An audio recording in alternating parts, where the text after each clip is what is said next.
নাম সংকীর্তনে সর্বার অর্থনাশ, সর্বশুভোদয় কৃষ্ণে প্রেমের উল্লাস। আমরা ভগবানের গুণমহিমা শ্রবণ কীর্তন কেন করব, কি লাভ হবে, সেখানে কত সুন্দর কথা বলেছেন।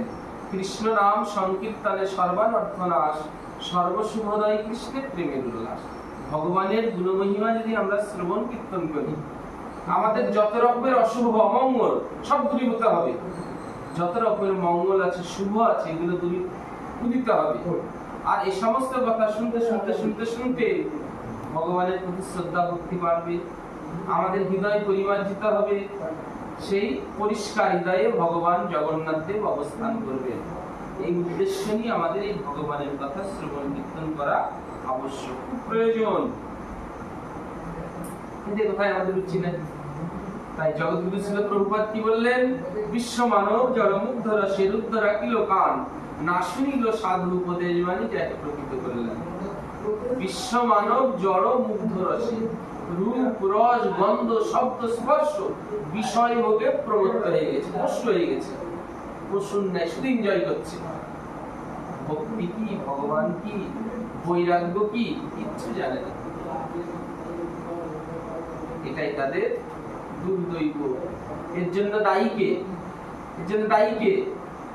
এর জন্য দায়ী আমি, আমার অজ্ঞতা। ভগবান আমাদের বিবেক বুদ্ধি সবচেয়ে দিয়ে সৃষ্টি করেছেন, কিন্তু ভালো মন্দ বিচার করে আমাকে চলতে হবে।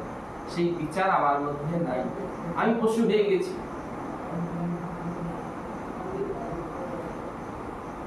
কিছুদিন পরে ভগবান জগন্নাথ দেবের রথযাত্রা। তাই এখানে আমরা শ্রী শ্রী চৈতন্য চরিতামৃত একাদশ স্কন্ধ, একাদশ পরিচ্ছেদ, মধ্যলীলা একাদশ পরিচ্ছেদ, চৈতন্য চরিতামৃত।